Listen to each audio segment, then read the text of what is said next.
Bonjour, je m'appelle Eduardo Fernandez Sanchez. Je suis un pilote d'avion commercial avec plus de 25 ans d'expérience et je vis à Cordoba, en Argentine.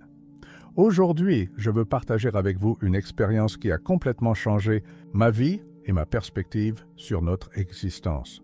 Je me souviens encore de cette journée comme si c'était hier, le 15 février 2025, qui allait penser que ma vie prendrait une tournure aussi radicale.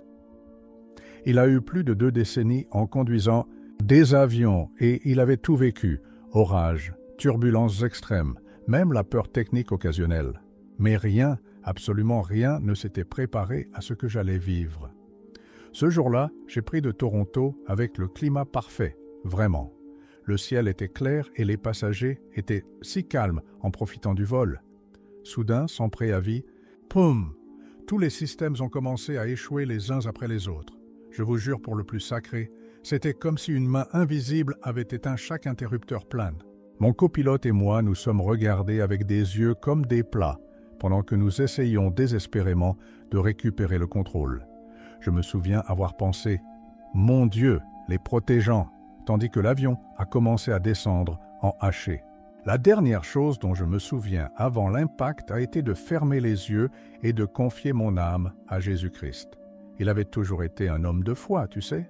Je lis régulièrement ma Bible, même si j'avoue que parfois je laisse. Le travail et les inquiétudes du monde m'éloignent de ma relation avec Dieu. Mais à ce moment critique, lorsque la mort semblait inévitable, mon cœur a crié pour sa présence comme jamais auparavant. L'impact a été brutal, dévastateur. Puis vint l'obscurité, mais seulement un instant. Ce qui s'est passé plus tard remet en question toutes les explications logiques ou scientifiques.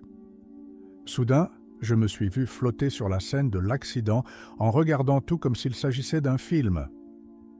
J'ai vu mon corps immobile entre les restes de l'avion, j'ai vu les équipes de secours arriver à la hâte, j'ai écouté les sirènes et les cris. Mais la chose la plus choquante est que je pouvais écouter les pensées de tout le monde. Oui, comme vous l'entendez, je pouvais percevoir les prières silencieuses des passagers qui avaient survécu, la peur des sauveteurs, le désespoir de tous. À cette époque, j'ai compris que je vivais ce que beaucoup appellent une mort clinique. Comme ils m'ont informé plus tard, j'étais mort pendant exactement 7 minutes. Pendant ces 7 minutes, j'ai vécu une éternité. L'expérience que je vais partager avec vous a complètement changé ma compréhension de Dieu, de Jésus-Christ et du but de notre existence dans ce monde. Ce que j'ai vu et écouté n'était pas une hallucination causée par le manque d'oxygène dans mon cerveau, alors que certains médecins ont essayé de m'expliquer plus tard. Non, mon ami. Ce que j'ai vécu était une véritable rencontre avec le divin, un message direct du ciel qui ressent maintenant la responsabilité de partager avec vous. Êtes-vous prêt à écouter ce que Jésus voulait me montrer pendant ma brève étape pour l'éternité? Quelle chose étrange est de mourir. En un instant, j'étais dans la cabine de commandement, m'accrochant aux commandes, en priant avec toute mon âme, et la suivante flottait sur mon propre corps. Il n'y avait ni douleur, ni peur, ni angoisse. Savez-vous ce que je ressentais à la place? Une paix absolue et indescriptible.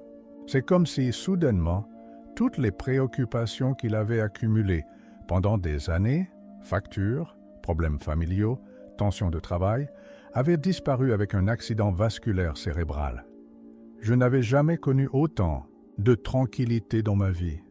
À partir de cette position privilégiée, je pouvais tout voir. Mon corps immobile parmi les restes de l'avion, les sauveteurs travaillant à la contre-réévaluation, les passagers blessés étant traités. La chose la plus surprenante était que je pouvais entendre non seulement ce qu'ils ont dit, mais aussi ce qu'ils pensaient. Quelle folie! Il a entendu les prières silencieuses d'une mère qui a supplié Dieu pour la vie de son fils. Seigneur, ne le prenez pas encore, il est si jeune. Il a écouté les pensées d'un sauveteur vétéran qui, malgré sa façade professionnelle, a répété « Mon Dieu, aidez-moi à les sauver tous ». La foi de ces gens brillait comme des phares au milieu de l'obscurité de l'accident. En regardant la scène, j'ai remarqué qu'une lumière commençait à se former autour de moi. Ce n'était pas comme la lumière du soleil ou comme aucune lumière artificielle que j'aurais vue auparavant.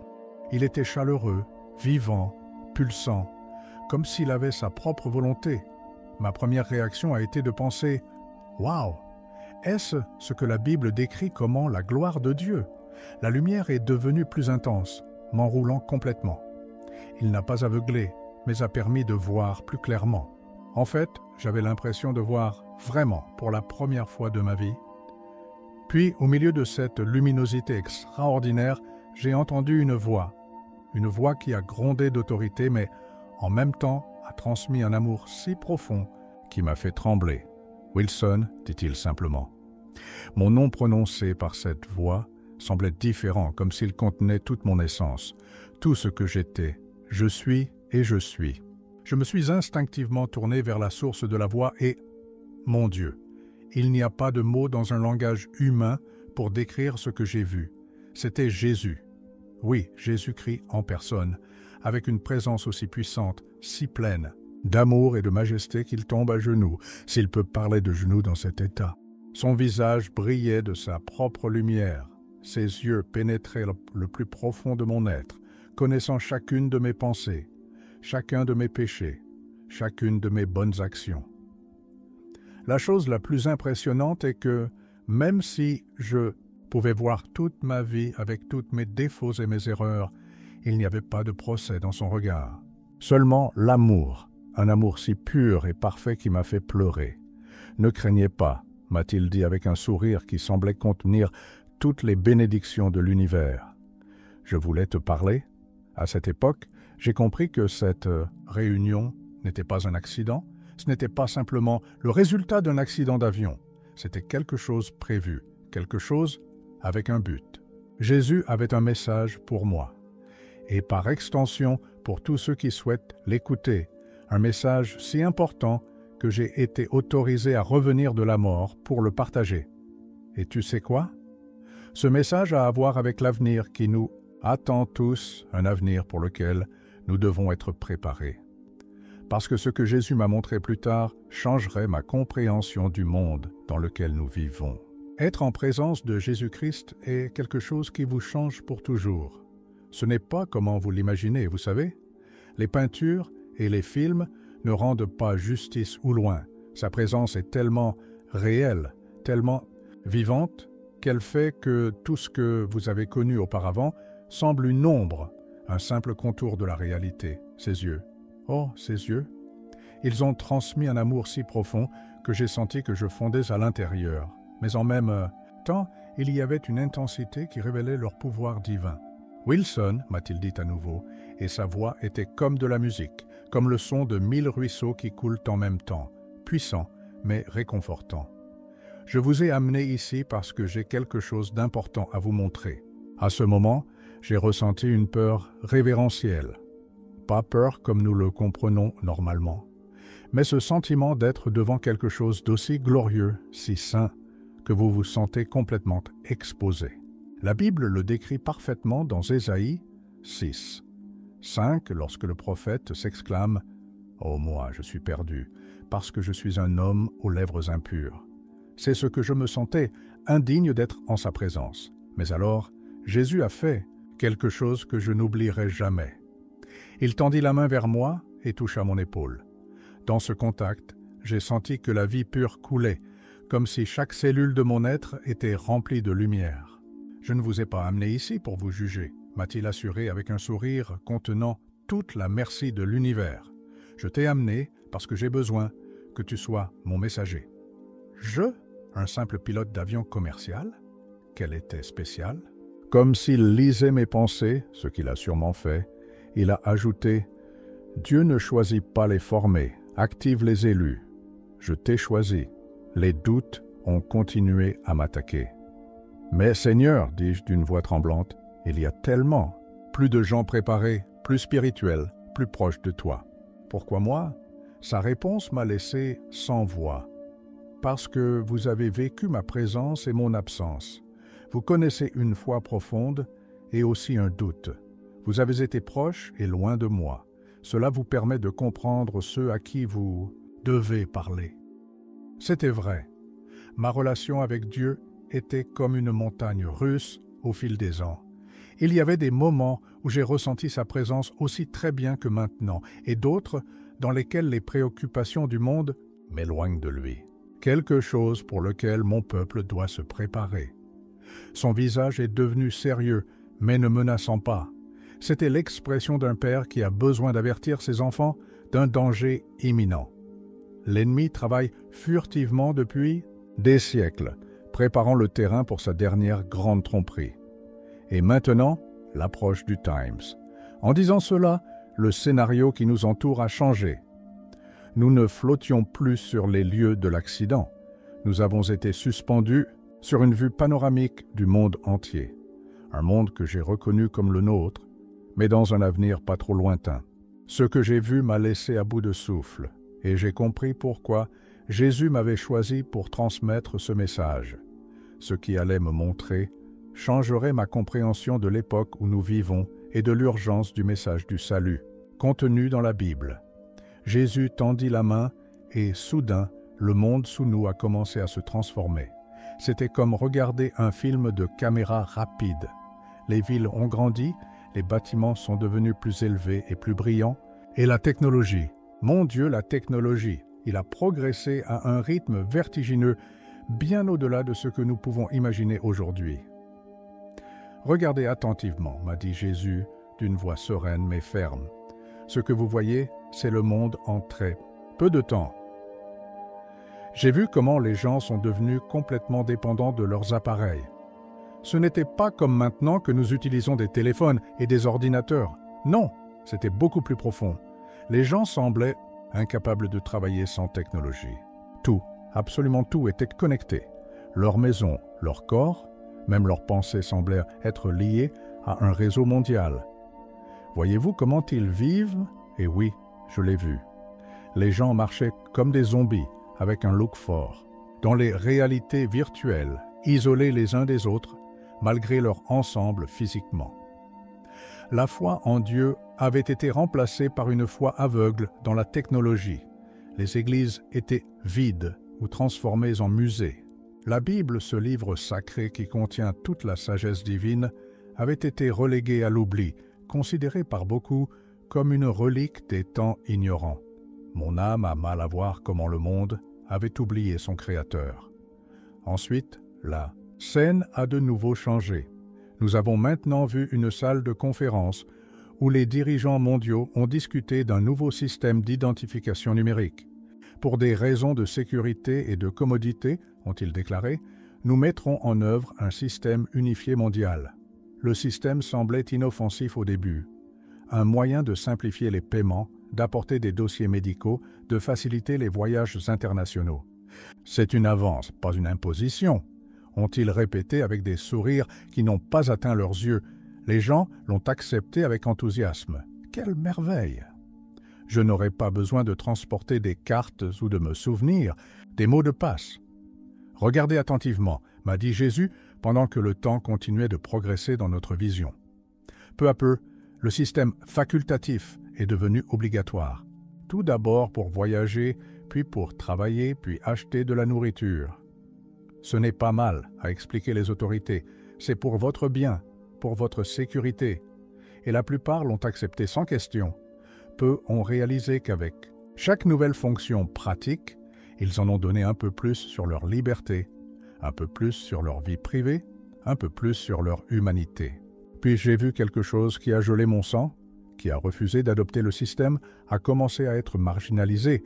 Il ne pouvait pas acheter, il ne pouvait pas vendre, il ne pouvait pas travailler ou recevoir des soins médicaux. Ils sont devenus parias dans leur propre société. N'est-ce pas ce que la Bible prévient? Est-ce la marque de la bête? Son regard est devenu encore plus intense et sa réponse a été enregistrée dans mon âme pour toujours. Pas encore. Mais c'est ainsi que ça commence. L'ennemi n'arrive pas à annoncer ses intentions. Il arrive des solutions prometteuses aux problèmes qu'il a créés. Cette révélation m'a secoué au cœur. La tromperie était si subtile, si progressive, que même de nombreux croyants étaient séduits par lui sans se rendre compte que chaque pas il était loin de Dieu et les a approchés au piège final. « Seigneur, demandai-je avec le cœur rétréci, ce système numérique est-il la marque de la bête dont la Bible parle dans Apocalypse 13, 16, 17 ?» J'avais besoin de savoir. J'avais besoin de comprendre clairement ce que je voyais pour pouvoir avertir les autres. Jésus m'a regardé avec ses yeux qui semblaient contenir toute la sagesse de l'univers et ont répondu « Pas encore, mais c'est ainsi que ça commence. » L'ennemi est rusé, Wilson. Il n'impose pas sa marque d'un jour à l'autre. Préparer d'abord le terrain, cela dépend généralement d'un système, leur fait désigner ce qui les asservera plus tard. Ces paroles m'ont rappelé un verset de 2 Thessaloniciens 2, 9, 10, où il dit « L'avènement de ce méchant sera l'œuvre de Satan, avec un grand pouvoir et des signes et des prodiges trompeurs, et avec toute la tromperie de l'iniquité pour laquelle ils sont perdus, car ils n'ont pas reçu l'amour de la vérité à sauver. » Qu'est-ce qui le voyait clairement maintenant? La tromperie ne serait pas une imposition violente, mais comme une séduction progressive, comme une solution au problème de l'humanité. La scène devant nous a encore changé, et je pouvais voir comment les gens se sont alignés volontairement pour recevoir la dernière avance technologique. Ce n'était plus simplement une puce externe ou une carte. Maintenant, c'était quelque chose qui était intégré au corps humain. C'est totalement sûr, ont déclaré les experts. Cela révolutionnera votre vie, a promis les publicités. Et les gens l'ont cru, je le voulais. Ils ont concouru pour être le premier à l'adopter. J'ai été surpris de voir autant de ceux qui se sont identifiés comme des chrétiens dans ces rangs, se convaincre qu'il n'y avait aucun conflit entre leur foi en Dieu et leur participation à ce système. Le voyez-vous? M'a dit Jésus avec une voix qui mélange la tristesse et la compassion. Ils ne sont pas forcés. Ils choisissent, c'est la plus grande tromperie de l'ennemi. Cela fait croire aux gens qu'ils exercent leur liberté, alors qu'en réalité, ils le livrent. Et puis il m'a montré quelque chose que je n'oublierai jamais. J'ai vu comment, avec chaque nouvelle mise à jour du système, quelque chose a changé pour ceux qui l'avaient adopté. Ce n'était pas seulement physique, c'était spirituel. Son lien avec Dieu s'est affaibli. Ses prières sont devenues mécaniques, vides. La parole de Dieu était de plus, en plus étrangère, plus difficile à comprendre. C'était comme si une barrière invisible était construite entre eux et le Saint-Esprit. La marque finale, a poursuivi Jésus, ne sera pas simplement technologique. Ce sera une décision consciente de rejeter la vérité pour la commodité, de choisir le système du monde au-dessus du royaume de Dieu. Ces paroles m'ont rappelé Romains 1, 25. Puisqu'ils ont changé la vérité de Dieu pour des mensonges, honorant et adoré les créatures devant le Créateur. Le système ne serait pas mauvais en soi. La technologie est neutre. Le problème était que cela deviendrait une idole, quelque chose qui remplacerait Dieu dans la vie des gens. Et la chose la plus effrayante était de voir comment cela s'est produit progressivement, presque imperceptiblement, comme une grenouille qui ne saute pas d'un pot parce que l'eau chauffe si lentement qu'elle ne remarque pas qu'elle est cuite avant qu'il ne soit trop tard. Regardez attentivement, m'a dit Jésus en tendant à nouveau sa main. Le panorama a changé et a maintenant vu deux réalités parallèles se développer simultanément. C'était comme si le monde s'était divisé en deux chemins différents qui se séparaient de plus en plus. Ce que vous voyez, a-t-il expliqué, sont les conséquences des élections que les gens prennent en ce moment, en votre temps. Dans la première étape, j'ai vu un monde complètement intégré à la technologie. Les gens semblaient prospères, sains et sûrs, du moins superficiellement. Tout a fonctionné avec la précision mécanique. Il n'y avait pas de crime visible, il n'y avait pas de trouble. Mais quand Jésus m'a permis de voir plus profondément, j'ai remarqué quelque chose d'effrayant. Il n'y avait pas de vie dans ses yeux. Ils ont déménagé en automate, ils ont souri quand ils devraient sourire, ils ont travaillé quand ils devraient travailler, mais quelque chose d'essentiel avait été perdu. « Son lien avec moi ?» murmura Jésus à mon oreille, répondant à ma question inconnue.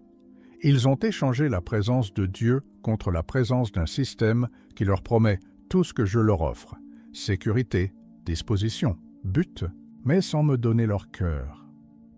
Il m'a montré comment ces gens ne pouvaient plus prier. Les mots ont quitté leur bouche, mais ne sont pas allés au-delà du toit. La Bible était devenue un texte incompréhensible pour eux, comme s'ils étaient écrits dans une langue qu'ils ne pouvaient en plus comprendre. Ils ne peuvent pas entendre ma voix, a expliqué Jésus tristement. Ils ont choisi d'entendre autant d'autres voix que les miennes sont devenues méconnaissables pour eux. Il m'a rappelé Amos 8:11. « Voici des jours, dit le Seigneur Dieu, dans lesquels j'enverrai la faim sur la terre, pas faim de pain ou soif d'eau, mais d'entendre les paroles du Seigneur. » Ensuite, Jésus a dirigé mon attention vers l'autre étape. Ici, un groupe beaucoup plus petit de personnes vivait très différemment. Ils n'avaient pas accès aux avantages du système mondial. Ils vivaient plus simplement, souvent dans des communautés éloignées. À première vue, ils semblaient désavantagés. Ils avaient moins de confort, moins de sécurité selon les normes mondiales. Mais quand Jésus m'a permis de voir leur cœur, j'ai été étonné. Ils brillaient avec une lumière intérieure qu'aucune technologie ne pouvait imiter. Ces prières étaient puissantes, vivantes, et la présence de Dieu parmi eux était presque tangible. Ce sont ceux qui ne se sont pas appuyés contre Baal, a déclaré Jésus, me rappelant l'histoire d'Élie. Ceux qui ont choisi de me rester fidèles, quel que soit le coût. Et il y avait un coût. J'ai vu comment ils étaient ridiculisés, marginalisés, parfois ouvertement persécutés. Ils ne pouvaient pas acheter ou vendre dans des systèmes conventionnels. Mais j'ai aussi vu quelque chose d'incroyable. Dieu leur a fourni des manières miraculeuses. Comme les Israélites du désert recevant le manna, ces communautés ont connu la fourniture divine de formes qui ont contesté toute explication logique. Les paroles de Matthieu 6:33 ont facturé un nouveau sens pour moi. Suivez le royaume de Dieu et sa justice, et toutes ces choses vous seront ajoutées. Ces fidèles n'avaient pas la fausse sécurité offerte par le système mondial, mais ils avaient quelque chose d'infiniment plus précieux, la vraie présence de Dieu, sa protection, sa disposition et surtout la sécurité de la vie éternelle avec lui. Tout en contemplant ces visions contrastées, je sentais que le poids de ce que je voyais m'a submergé. Jésus a remarqué mon embarras et a apporté sa main sur mon épaule une fois de plus. Instantanément, une vague de paix m'a inondé, mais n'a pas éliminé la gravité de ce qu'il venait d'être témoin. D'une voix claire et directe, il m'a dit « Wilson, publicité ». Il n'était que 2 mots, mais il contenait un mandat divin qui ne pouvait pas ignorer. « Que dois-je vous dire exactement, monsieur ?» Jésus m'a regardé avec ce mélange parfait d'amour et d'autorité que lui seul possède. « Dites-leur que la plus grande stratégie de l'ennemi n'est pas la force, mais la tromperie subtile, a-t-il répondu. Satan ne vient pas avec des cornes et tridents, annonçant ses intentions. Il vient comme un ange de lumière, offrant des solutions aux problèmes qu'il a créés. Ces paroles m'ont rappelé 2 Corinthiens 11:14, et ce n'est pas une merveille, parce que Satan lui-même se déguise en ange de lumière. Comme c'était vrai, ce que j'avais vu dans mes visions n'était pas une attaque frontale contre la foi, mais une séduction progressive, un écart presque imperceptible de la vérité. Les gens ne seront pas obligés de recevoir la marque, a poursuivi Jésus, se référant à ce qu'il avait vu au sujet du système technologique mondial. Ils l'accepteront volontairement, croyant que c'est le meilleur pour eux, croyant que cela leur offre la liberté, alors qu'en réalité cela enlève la seule chose qui compte vraiment, leur relation avec moi. Il m'a montré comment, dans les temps à venir, la pression sociale, économique et politique pour se conformer au système serait énorme. Familles divisées, amitiés brisées, marginalisation de ceux qui refusent de s'engager. Ce sera une preuve de la foi que peu de générations l'ont fait face, a-t-il averti. Beaucoup de ceux qui disent aujourd'hui me refuseront lorsque le coût de me suivre devient trop élevé. Cependant, au milieu de cette sombre vision, Jésus m'a également montré des éclairs d'espoir, des rayons de lumière divine pénétrant même l'obscurité la plus dense. Je préserve toujours un reste, m'a-t-il assuré avec un sourire contenant le pouvoir de la résurrection. Dans chaque génération, il y a ceux qui restent fidèles jusqu'à la fin. J'ai vu des gens qui, contre toute probabilité, ont résisté à la séduction du système mondial. Commun et courant, pas des super-héros spirituels qui ont simplement choisi jour après jour mis à Dieu en premier. Et j'ai vu comment Dieu les a soutenus, comment leur grâce était suffisante même dans les circonstances les plus défavorables. « Wilson, m'a dit Jésus pendant que la vision commençait à s'estomper, vous avez une mission. Vous devez partager ce que vous avez vu avant qu'il ne soit trop tard. Tout le monde ne vous croira pas. Certains vous ridiculiseront, d'autres essaieront de vous faire taire. Mais certains écouteront, et ceux-ci peuvent se préparer. J'ai ressenti le poids de cette responsabilité, mais j'ai aussi senti une force surnaturelle remplissant mon être. Ce n'était pas ma propre force, c'était la puissance du Saint-Esprit, la même puissance qui a ressuscité le Christ parmi les morts, vivant maintenant en moi pour me former pour cette tâche. Ne craignez pas, étaient ces derniers mots avant que la lumière ne commence à s'estomper. Je suis avec toi tous les jours, jusqu'à la fin du monde. J'ai reconnu les paroles de Matthieu 28:20, la promesse que Jésus a faite à ses disciples avant de monter au ciel. Et maintenant, cette même promesse m'a été étendue, un simple pilote qui était mort et est revenu avec un message qui pourrait sauver les âmes. La responsabilité était immense, mais la grâce de Dieu suffirait. Ça devait être. La prochaine chose dont je me souviens est la douleur. Quel contraste! Passer de la présence parfaite de Jésus-Christ à la douleur aiguë d'un corps brisé, c'était comme tomber du ciel en enfer. J'ai ouvert les yeux dans une chambre d'hôpital, entouré de machines et de médecins, avec des expressions d'incrédulité absolue. « C'est vivant !» s'exclama une infirmière, faisant le signe de la croix. « Mon Dieu, c'est un miracle !» Plus tard, j'ai appris que j'étais cliniquement mort depuis 7 minutes exactes. Les médecins avaient officiellement déclaré ma mort lorsque soudain, mon cœur a recommencé à battre. La chose la plus étonnante pour l'équipe médicale n'était pas seulement ma résurrection, mais l'absence totale de lésions cérébrales. C'est médicalement impossible, a avoué le neurologue quelques jours plus tard. Avec 7 minutes sans oxygène, son cerveau doit être gravement endommagé. Mais leurs scanners montrent une activité cérébrale parfaitement normale.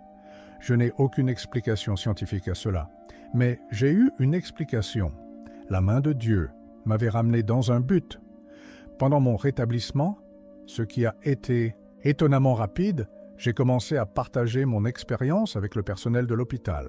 Certains m'ont écouté avec étonnement et révérence, reconnaissant qu'ils avaient été témoins de quelque chose de surnaturel.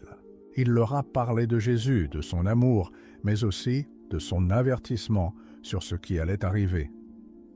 Il a expliqué comment la Bible avait déjà prophétisé ces événements il y a des milliers d'années.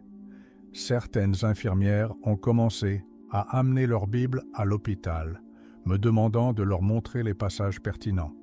D'autres, cependant, ont réagi avec le scepticisme et même l'hostilité. C'est juste une hallucination causée par le manque d'oxygène, a insisté un médecin. Ce sont des phénomènes neurochimiques bien documentés. Un psychiatre a suggéré qu'ils se soumettent à la thérapie pour traiter les traumatismes. Je ne leur blâme pas, tu sais. J'aurais réagi de la même manière avant mon expérience. Comme le dit 1 Corinthiens 2:14. L'homme naturel ne perçoit pas les choses qui viennent de l'Esprit de Dieu, parce que pour lui, ils sont de la folie. La chose la plus choquante était que, à partir de mon retour, j'ai pu voir comment les prophéties que Jésus m'a montrées commencent déjà à être accomplies. L'avance accélérée de la technologie, la dépendance croissante à l'égard des systèmes numériques pour tous les aspects de la vie, la marginalisation subtile mais constante de la foi chrétienne authentique, tout se passe exactement comme je l'ai vu. Oh mon Dieu! Parfois, je me réveille au milieu de la nuit, submergé par l'urgence de partager ce que je sais avant qu'il ne soit trop tard. J'ai remarqué quelque chose de particulièrement dérangeant. De nombreux croyants sont séduits par ce système émergent, se convainquant qu'il n'y a pas de conflit entre leur foi en Dieu et leur participation à des structures qui, peu à peu, les éloignent de lui. Il n'est pas étiqueté comme mauvais. Il est déguisé en progrès, commodité, sécurité. Et donc, jour après jour, décision de décision, beaucoup se préparent à accepter ce qui deviendra éventuellement la marque de la bête, sans même s'en rendre compte. Mon ami, je ne vous raconte pas cette histoire pour vous faire peur, mais pour me préparer. Jésus ne m'a pas montré ces choses pour vivre dans la peur, mais vivre avec le discernement et la foi. Comme il le dit dans 2 Timothée 1, 7, « Parce que Dieu ne nous a pas donné un esprit de lâcheté, mais de puissance, d'amour et de contrôle de soi. » C'est l'esprit avec lequel nous devons affronter les temps qui arrivent. Mon appel pour vous est simple mais urgent. Cherche Jésus pour vous-même. Ne vous satisferez pas avec une foi de seconde main, avec des croyances héréditaires que vous n'avez jamais examinées personnellement. Ouvrez la Bible, lisez-la comme si votre vie en dépendait, car, d'une certaine manière, elle l'est. Priez comme vous l'avez jamais prié auparavant, en demandant un discernement pour ces temps trompeurs.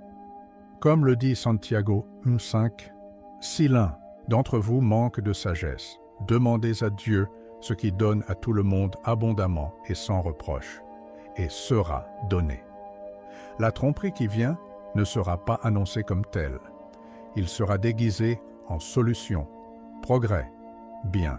Commun, il sera attrayant à vos désirs les plus fondamentaux, la sécurité, le confort, l'acceptation sociale. Et juste, il y a le danger. Parce que, comme Jésus m'a montré, le système ne vous obligera pas à le rejeter. Il vous séduira pour l'accepter, volontairement, étape par étape, concession après concession, jusqu'à ce qu'un jour vous êtes si loin de Dieu que sa voix devient méconnaissable pour vous. Bientôt, très bientôt, nous devons tous choisir. Et quand nous le ferons, il n'y aura pas de retour. Ce sera un choix entre la commodité temporelle et la vie éternelle, entre l'acceptation du monde et l'approbation de Dieu. Comme l'a dit Joshua, « Choisissez qui vous servez aujourd'hui » Joshua 24, 15. Ce choix n'a jamais été aussi pertinent que maintenant. Je termine par les mots que Jésus m'a dit avant de me renvoyer.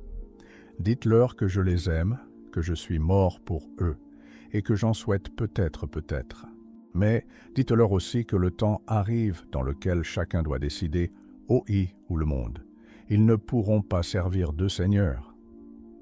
Mon ami, qui allez-vous choisir? Ce que je viens de partager n'est pas une histoire fictive, c'est mon vrai témoignage sur ce que Jésus m'a montré pendant les 7 minutes où j'étais mort. Et la question que je laisse aujourd'hui est: que feront-ils de ces informations? Vont-ils l'ignorer comme une histoire simple ou le prendront-ils comme l'avertissement divin qu'il est vraiment?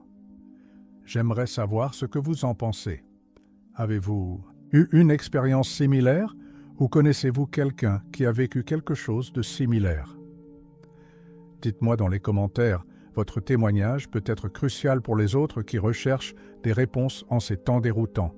Si ce message touchait son cœur, ne le gardez pas. Partagez cette vidéo avec vos proches. La Bible nous apprend à nous assurer les uns les autres, et partager cet avertissement pourrait faire la différence entre une personne préparée ou non pour ce qui arrive. N'oubliez pas de vous abonner à la chaîne et d'activer les notifications pour recevoir plus de témoignages et de révélations que Dieu me demande de partager. Et si vous souhaitez approfondir ce sujet, consultez la prochaine vidéo qui apparaîtra à l'écran. Que Dieu vous bénisse et les garde jusqu'à ce que nous nous revoyions.